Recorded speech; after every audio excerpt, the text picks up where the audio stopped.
धन्य है उसका मानव शरीर जिसने हर क्रिया भगवान को अर्पित करते हुए नाम जप किया। वो इस लोक में और परलोक में महान आदर और सुख प्राप्त करता है, परम शांति को प्राप्त होता है। धन्य हो गया उसका जीवन, उसका जीना धन्य हो गया। संत समागम श्री गुरु सेवा, यह अमृत रस पियो। हे भाई, ये मानव जीवन इस अमृत पान के लिए मिला है। किस अमृत पान के लिए? बोले सदगुरुदेव की शरण होकर उनकी सेवा में रहना। सदगुरुदेव का प्रताप जब उदय होगा तो साधु चरणों में प्रीति हो जाएगी। गुरु सोई जो साधु सेवावे, और साधु सोई जो विषय छुड़ावे। हरिराम व्यास जी कह रहे, गुरुदेव का प्रभाव क्या होगा? प्रत्येक संतों के चरणों में तुम्हारी अपार श्रद्धा हो जाएगी। ये गुरु प्रताप उदय होता है। वही गुरु है जो संतों की सेवा में अपने शिष्य की रति पैदा कर दे। जैसे अपने आचार्य और जिन जिन रूपों में आचार्य रूपों में भय, तो दास दासोहम की ही पद्धति स्थापित की। अगर संतों के प्रति दासत्व भाव नहीं है, कुछ ऐसे जन होते हैं जो अपने गुरुदेव का तो आदर करते हैं पर अन्य संतों की अवहेलना करते हैं, निंदा करते हैं। वो ये नहीं समझ पा रहे कि मैं अपने गुरुदेव की ही अवहेलना कर रहा हूं, क्योंकि समस्त हृदयों में गुरुदेव ही विराजमान है। कभी वो सच्चे गुरुदेव प्रसन्न ही नहीं हो सकते जो अन्य भक्तों वैष्णवों की संतों की अवहेलना करे और सोचे हमारे गुरुदेव हम पर प्रसन्न। कभी वो गुरुदेव प्रसन्न नहीं हो सकते, कभी नहीं हो सकते। सब संतों की जय, सब संत भक्तों की जय, तो गुरुदेव अपने आप पर प्रसन्न हो जाएंगे। सातों समूह में जग देखा, मोते अधिक संत कर लेखा, जानेऊ संत अनंत समाना। बहुत महिमा वर्णन की गई। तो संत समागम श्री गुरु सेवा, यह अमृत रस पियो। ये अमृत रस है। कभी एक क्षण भी जो गुरुदेव के चरणों की सेवा में या संत समागम में व्यतीत किया, वो क्षण तुम्हें इस भव समुद्र से बचा लेगा, निकाल लेगा। विश्वास करो, वो क्षण कभी व्यर्थ नहीं जाएगा जिनकी गुरु सेवा बन गई। बड़े भाग्यशाली जिनको गुरु चरणारविंद की आज्ञा में रहने को मिला। संत समागम ये दुर्लभ वस्तु है। संत समागम हरि कथा तुलसी दुर्लभ दोए। अगर रोज हमें संत समागम सत्संग मिल रहा है, आप बहुत बड़े भाग्यशाली और धनी हैं। सूरदास धनी भाग ताहि को, जो हरि चरणन चित्त दियो। गुरु सेवा, संत समागम, इसका विशेष फल है कि आपका चित्त हा हरि रा राधा प्रिया प्रीतम के चरणों में निरंतर के लिए जुड़ गया। बड़े भाग्यशाली हैं जो जिह्वा से नाम रटने लगे। ये संत कृपा, गुरु कृपा का फल है। नाम रे मन राधा नाम कही लीजे, राधा नाम कही लीजे। गुरु के वचन अटल करी मानो, साधु समागम कीजे। रे मन राधा नाम कही लीजे। पढ़िए गुनिए भक्ति भागवत, और कहा कथि कीजे। राधा नाम बिन जन्म बादि है, वृथा जीवन कह जीजे। श्री सूरदास जी के अय मन, बहुत तूने विषय चिंतन किया, बहुत भोगों में भागा, अब राधा नाम का चिंतन कर।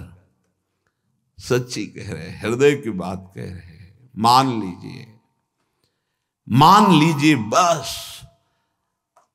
जैसे भक्तमाल जी में लिखा है कि लाख बार हरि हरि कहाए, अगर लाख बार हरि हरि जपो और एक नाम किसी भगवत प्रेमी महात्मा का ले लो तो लाख बार हरि हरि का फल मिल जाएगा। लाख बार हरि हरि हरि हरि हरि ऐसा जपा और एक बार किसी प्रेमी महापुरुष का नाम ले लिया। श्री नागरी दास जी की जय, श्री बिहारिन देव जी की जय, श्री भट्ट देवाचार्य की जय, हरिव्यास देवाचार्य की जय, हरिवंश महाप्रभु की जय, स्वामी हरिदास जी की जय।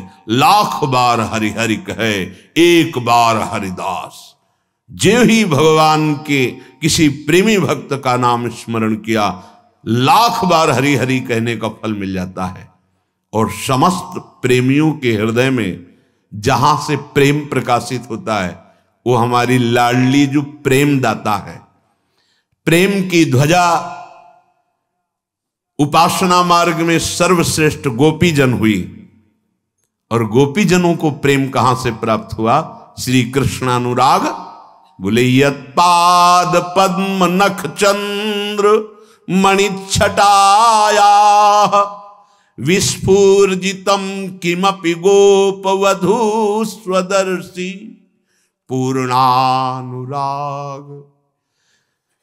रस सागर सार मूर्ति साराधिका मयि कदापि कृपाम करोतु। जिनको नारद जी कहते हैं यथा ब्रज गोपी का नाम प्रेमी हो, तो ब्रज गोपियों जैसी प्रेम भक्ति की चरम सीमा का उदाहरण ब्रज गोपी। कहां से प्रेम आया? बोले यत पाद पद्म नख चंद्र मणि छटाया। जिन स्वामिनी जी के चरणारविंद के नख की कांति का किंचित प्रकाश गोपियों के हृदय में हुआ तो गोपी प्रेम की ध्वजा हो गई।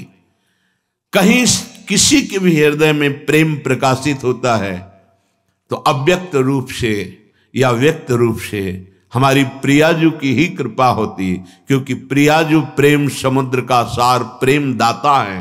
जहां प्रेम के समुद्र लालजू स्वयं याचना करते हैं प्रेम की, वो हमारी लाडली जो है।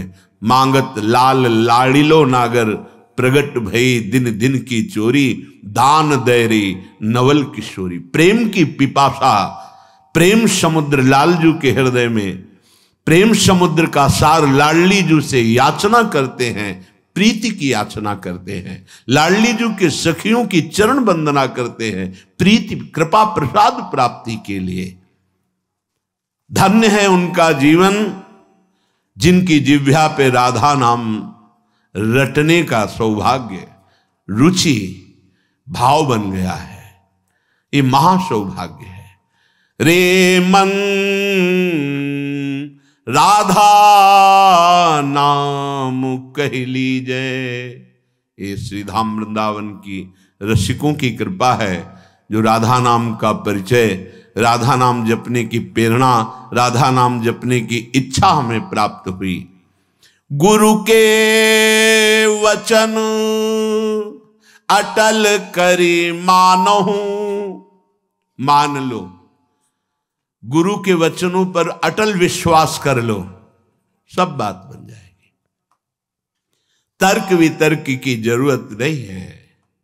ये भाव का विषय है, विश्वास का विषय है, प्रबल श्रद्धा का विषय है। अगर मान लो तो निहाल हो जाओगे, खुद देख लेना। गुरु के वचन अटल करे मानहु साधु समागम कीजय। संत समागम से जब तुम्हारा हृदय पवित्र होगा तब क्रमशः उत्थान होता है या सीधे उत्थान, ये तो आराध्य देव जाने कि क्रमशः उत्थान कराते हैं या सीधे स्थिति प्रदान करते हैं, ये उनके ऊपर है। वो किसी पतित को सीधे महान जीवन मुक्त बना सकते हैं।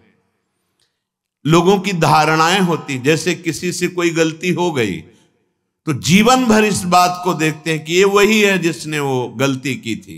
नहीं, कल गलती हुई थी, आज आराध्य देव की कृपा हो गई तो जीवन मुक्त हो जाएगा वो। इसीलिए कभी किसी की गलती को देखकर सदैव उसे दोषी नहीं मानना चाहिए। क्यों? क्योंकि ये फिसलन का मार्ग है, किसी से भी फिसलन हो सकती। इसका मतलब वो गिरा ही पड़ा रहेगा ऐसा नहीं। गुरु कृपा पात्र, हरि कृपा पात्र ऐसे नहीं होते। एक बार पूज्य श्री मामा जी बक्सर वाले, उनसे एकांत में प्रश्न किया कि शरणागत गिर क्यों जाता है? जब भगवान का शरणागत है, भगवान के वचन हैं, करो सदा तिनके रखवारी, जिम बालक राखे महतारी, तो वो गिर कैसे गया? शरणागत गिर क्यों जाता है? बोले शरणागत है वो का पक्का। तो बोले फिर वो बाल है खिलाड़ी के हाथ का, वो गिरा नहीं है, वो नीचे पटका गया है, तो गिरना ही तो हुआ ना। बोले नहीं नहीं नहीं, जब खिलाड़ी अपने हाथ का गेंद नीचे मारता है तो नीचे फेंकने के लिए नहीं, लक्ष्य चूमने के लिए नीचे ऐसे पटका मारा कि वो अपने लक्ष्य पे पहुंच गया। एकदम हृदय शीतल हो गया। तो लगा कि बिना संत समागम के समाधान हो ही नहीं सकता। कौन? ये एक साधारण उदाहरण और असाधारण प्रसन्नता प्राप्त हुई, हृदय प्रफुल्लित हो गया। तो जन साधारण के हृदय में रहता है, अगर किसी साधक से गलती हो गई तो जीवन भर उस गलती को याद करके उसके चेहरे पर देखता रहे, ये वही है जिसने गलती की थी। नहीं, ये वो नहीं है जिसने गलती की थी। जो गलती की थी वो एक वृत्ति थी, और ईश्वर ने, आराध्य देव ने उसे ऐसी स्थिति प्रदान कर दी। अपिचेत सुदुराचारो, भगवान के शब्द जरा गौर से सुनिए। कह रहे हैं अपिचेत सुदुराचारो भजते माम अनन्य भाग साधुरेव सम्मंतव्य। मानो ये साधु है। साधु को कभी कहा नहीं जाता कि इसे मानो साधु है। वो साधु नहीं था, उसने दुराचार किया सांगोपांग। अब उसने मेरी शरण ले ली, मैं बनाऊंगा साधु, अब उसे साधु मानो, मेरी आज्ञा है। साधुरेव सम्मंतव्य सम्यक व्यवसिता ऐसा, क्योंकि उसने निश्चय कर लिया कि भगवान के सिवा मेरा कोई साथ देने वाला नहीं, मेरा कोई उद्धार करने वाला नहीं, उसको मैं साधु बनाऊंगा। और बना दिया, बड़े बड़े हिंसकों को ब्रह्म ऋषि बना दिया। इसीलिए कभी किसी उपासक पर अगर कहीं कोई त्रुटि हो जाती है तो जीवन भर के लिए लांछन शब्द न देखे। नहीं, पता नहीं हरि कब कृपा कर दे और उसको एक विषय से एक महान योगी बना दे। पर यही हम प्रार्थना करते हैं सबसे कि ये संसार है, बख्शता किसी को नहीं। अगर त्रुटि हो गई, ना भी त्रुटि हो तो जाल में फंसा करके नीचा दिखाने के लिए त्रुटि साबित कर दी जाती है। ये माया है। इसलिए किसी को अपना मित्र नहीं और किसी को अपना शत्रु नहीं। एकमात्र मित्र प्रभु श्री हरि और शत्रु एकमात्र मेरा दुर्वासना से भरा हुआ मन। इससे बड़ा कोई दुश्मन नहीं। हम सदैव मन पर शत्रुवत व्यवहार रखें, ये दुष्ट कभी भी फंसा सकता है। और मेरा सच्चा मित्र एकमात्र हरि, इससे बड़ा कोई मित्र नहीं। तो हमारी अटल विश्वास स्थिति गुरु के वचनों पर होनी चाहिए। सूरदास जी कह रहे हैं, गुरु के वचन अटल करी मानहु, साधु समागम कीजय रे मन, राधा नाम कही लीजय। समय कैसे व्यतीत करना है? पढ़िए, गुनिए, भक्ति भागवत और कहा कथि कीजय। सेवक जी महाराज कह रहे हैं, राधा वल्लभ भजत भज, भली भली सब होए, भीर मिटे भट जमन की, भय भंजन हरि सोए। भय भंजन हरि सोए, भरम भूल्यो भट कत कत, सेवक जी महाराज कह रहे, महान रसिक कह रहे, भगवत भक्ति विचार वेद भागवत प्रीति रति, वेद भागवत प्रीति रति, भक्त चरण धरि भाव तरत भव सिंधु अगाधा। भक्त के चरणों का दासत्व भाव रखकर वेद भागवत पुराण समस्त शास्त्रों का उसको जब ज्ञान हुआ तब प्रीति का महत्व जागृत हुआ। श्री सेवक वाणी जू अति अगाध मति गूढ़, बिरलो कोई समुझई हित मार्ग आरूढ़। ये हित मार्ग आरूढ़ भाव भागवत मिले सब, चार वेद सुस्मृत जो चार अवगाही ले जब, तब पावे सेवक हृदय। ये अपनी बात समझते नहीं हैं। श्री सुख मुख जू बचन सुनावहु। सेवक जी महाराज श्री शुकाचार्य के द्वारा गाए हुए श्रीमद् भागवत का सम्यक ज्ञान, तब उसको समझ में आएगा श्री कृष्ण क्या है, ये प्रीति क्या है, किशोरी जी क्या है, तब समझ में आएगा। ऐसे थोड़ी होता है। तो बोले हमको तो कोई शास्त्र आता नहीं, तो गुरु के वचन अटल करी मानहूं, साधु समागम कीजय। अब तुम्हें पढ़ने की जरूरत नहीं। जैसे पूरे शरीर के रक्त को दुग्ध में बदल करके भगवान उस नवीन बालक के पोषण के लिए उतना ही गर्म मीठा और पावर युक्त दुग्ध मां का, कहीं भी शरीर में ऑपरेशन करके देखो सफेद दुग्ध नहीं मिलेगा, लेकिन उस करुणा निधान ने पूरे मां के शरीर के रक्त को उतना जितना से बालक का पोषण हो दूध बना दिया, और उतना ही गर्म, उतना ही मीठा, उतना ही पावर युक्त जितना वो बालक पचा ले, और वो बालक पुष्ट होता है। ऐसे सदगुरु संपूर्ण शास्त्रों का सार दुग्ध रूप वचन एकत्रित करके अपने शिष्य को प्रदान करते हैं। उसे मेहनत करने की जरूरत नहीं है, शास्त्रों पुराणों की विविध वृत्तियों को ढूंढने की जरूरत नहीं, उनको खोज करके अनुभव करके गुरुदेव दे रहे हैं। तो गुरु के वचन अटल करी मानहूं, साधु समागम कीजय। संतों का संग करो और गुरुदेव के वचनों पर अटल विश्वास करो, परिणाम तुम्हारा परम मंगल होगा। वर्तमान में तुम्हें थोड़ा कड़ुआ लग सकता है, ये हटाओ, ऐसे करो, ऐसे नहीं, ऐसा करना नहीं है, तो आपको लगेगा कि ऐसा क्यों कहते हैं। जब आपको परिणाम मिलेगा तो आप इसी बात के लिए रोएंगे कि अगर गुरुदेव मुझे कृपा ना करते तो मैं इस रस को न प्राप्त कर पाता। तो अटल विश्वास उनके वचनों पर आंख मूंद कर एक बार इस जीवन को गुरुदेव को दे दो। आपको ऐसा करना है, बस वचनम करिष्ये तो में, आप बोलो मैं वही करूंगा। कृतोहम, मैं बिका हुआ दास हूं, मेरा कोई संकल्प नहीं, मेरी कोई इच्छा नहीं, बस आप आज्ञा कीजिए, ए परम पद हाथ में आ जाएगा। जे गुरु चरण रेनु अनुरागी, ते लोकहूं बेदहूं बड़ भागी। जे गुरु चरण रेनु सिर धरही, ते जन सकल विभव बस करही। श्री गुरु पद नख मणिगण ज्योति, सुमिरत दिव्य दृष्टि ही होती। बंदो गुरुपद पदुम परागा, सुरुचि सुबास सरस अनुरागा। गुरुदेव भगवान की चरण रज माथे पे चढ़ी हुई है, उनकी आज्ञा का पालन हो रहा है, और उनके चरणारविंद के आश्रय वृत्ति हृदय में जागृत हुई तो दिव्य दृष्टि प्राप्त हो जाएगी। दिव्य दृष्टि, जिस दृष्टि से हम प्रिया प्रीतम का साक्षात्कार करेंगे वो दिव्य दृष्टि, जिस दिव्य दृष्टि से ब्रह्मबोध होगा वो दिव्य दृष्टि गुरु के चरणों से प्राप्त होती है।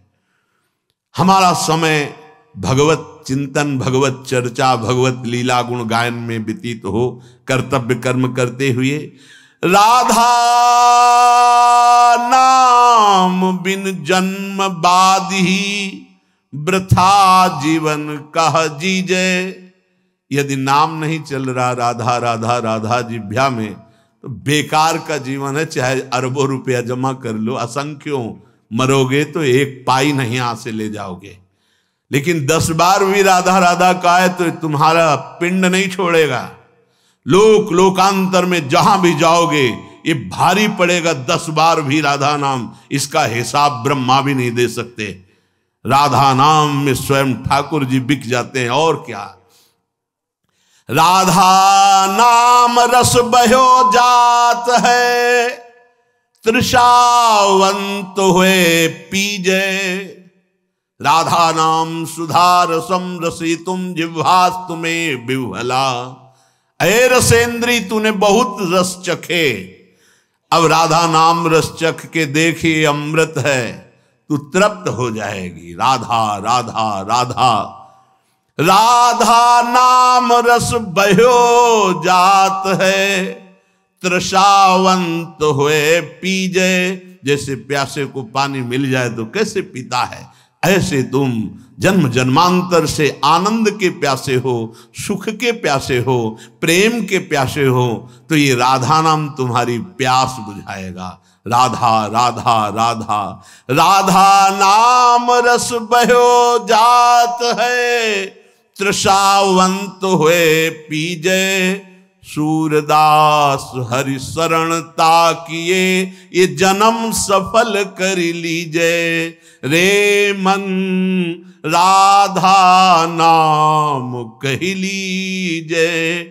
सूरदास जी कहते हैं प्रिया प्रीतम के शरण में रहो, निरंतर नाम जप करो, जीवन को सार्थक कर लो। इसीलिए श्रीपाद जी कह रहे, बेकार के तर्क जाल में क्यों फंसते हो, शास्त्र जाल में क्यों फंसते हो। बस भगवत आश्रय लेकर गुरुदेव के वचनों पर विश्वास करके जो उन्होंने नाम मंत्र दिया है आपके लिए वो सर्वोपरि है। अब किसी भी साधन की तरफ हमें आंख उठा के नहीं देखना। यह है चित्त का समाधान। मेरे गुरुदेव ने मुझे जो उपासना दी उसी में पूर्ण रति, बस सर्वेश्वरी राशेश्वरी नित्य निकुंजेश्वरी। देख लेना इनकी करुणा कैसी होती है, स्वाभाविक आपके नेत्रों में झलकने लगेंगी, हृदय में स्फुरित होने लगेंगी। श्री सूरदास जी महाराज कह रहे हैं निष्ठा कैसी आवे। यद्यपि सही बात यह है कि हम प्रभु के लायक नहीं हैं।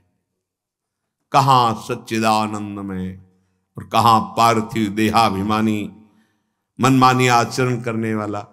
कैसे उनको हम कह सकते, दावा कैसे पेश कर सकते कि मैं आपके योग्य हूं, आप मुझे स्वीकार।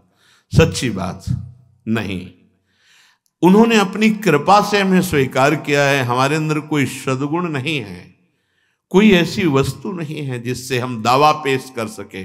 बड़े बड़े भक्त तो प्रभु से कह सकते, जैसे गोपी जनों ने कहा प्रभु से, दावा पेश किया, आपके लिए मैंने सब कुछ त्याग दिया, सब कुछ त्याग दिया आपके लिए। अब आप कहते हैं वापस चले जाओ।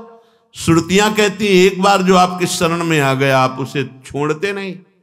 मैंने आपके लिए सर्वस्व त्याग किया, आपके लिए।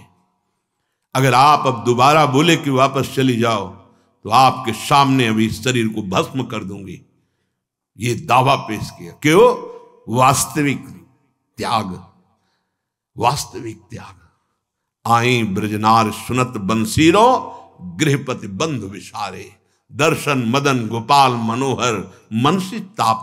अत्यंत आसक्ति प्रभु श्री कृष्ण से, समस्त आसक्तियों का त्याग। लेकिन हम ऐसे नहीं हैं, हम ऐसा दावा पेश नहीं कर सकते। एक तरफ प्रभु है, एक तरफ विषय, तो हम विषय में गिर जाते हैं, प्रभु से हट जाते हैं। एक तरफ प्रभु का नाम है, एक तरफ संसार का लोभ है, तो हम संसार के लोभ को महान समझ लेते हैं और नाम को गौड़ कर देते हैं। अगर देखो अपने जीवन की धारा को, तो एक तरफ प्रभु और एक तरफ संसार, तो प्रभु की तरफ पीठ है, संसार की तरफ मुख है। फिर भी हम गर्व से कहेंगे हमारे माई श्यामाजू को राज। क्यों? बोले श्री राधा वल्लभ भले बुरे तो तेरे। ये खास बात है। हे श्यामा श्याम, अगर भले हैं तो आपके हैं, बुरे हैं तो आपके हैं। हमें कोई भला कहे या बुरा कहे, अब हमको पीछे नहीं हटना, क्योंकि हम अपने को भले मानकर चले ही नहीं हैं। हम अच्छे साधक हैं, हम प्रभु के लायक हैं, ऐसा मानकर तो हम चले ही नहीं। हम तो वैसे ही जैसे नाली का कीड़ा नाली में आनंद मनाता है, वैसे ही संसार में आनंद मनाने वाले मन वाले हैं। हमको तो घसीटा गया, जब घसीटा गया तब समझ में आया, तो अब हम बोल पड़े कि जब आपने मुझ जैसे मलिन को चुन लिया, तो अब हम श्री राधा वल्लभ भले बुरे तो तेरे। अब ये तो पक्की बात हो गई कि हम भले हैं तो आपके हैं, बुरे हैं तो आपके। वास्तविक अब आपके सिवा हमारा आश्रयदाता कोई न था, न है, न रहेगा, क्योंकि आपने चयन किया। थोड़ा सोचो, क्या है हम? अगर हम अपने अंदर के रजिस्टर को स्वयं पढ़ें तो घृणा हो जाएगी, हम वो हैं, घृणा हो जाएगी। हम पर इतनी कृपा, हम इतने नीच आचरण वाले। अंदर से देख लीजिए, अंदर से सब अपने हृदय को देखिए। बाहर से तो हम अपने को कुछ भी कह सकते हैं, लेकिन अंदर अगर हम अपना रजिस्टर पढ़ें तो कुछ कहने लायक नहीं है, बोलने लायक नहीं है। फिर केवल कृपा ही नजर आती कि हम तो इस काबिल नहीं थे, बस आपकी कृपा ने, आपकी करुणा ने मुझे स्वीकार कर लिया। जब आपने करुणा करके स्वीकार कर लिया, तो अब हम ठसक से बोलेंगे, अभिमान से बोलेंगे कि हम आपके हैं और आप हमारे हैं। भले बुरे जैसे भी हैं, अब नहीं, अब दूसरों न कोई, अब ये स्वीकार नहीं कर सकते, क्योंकि जिस समय मैं किसी योग्य नहीं था, उस समय आपने केवल स्वीकार किया है। कोई मानने के लिए तैयार नहीं था कि मेरा है, उस समय आपने। अब जब आपने स्वीकार कर लिया तो पूरा विश्व कहता है मेरा है। तो अब मुझे विश्व की तरफ नहीं देखना, विश्वात्मा की तरफ देखना है। ये खास बात उपासक को अपने हृदय में पकड़नी है। भले बुरे हम जैसे हैं, नाथ आपके हैं।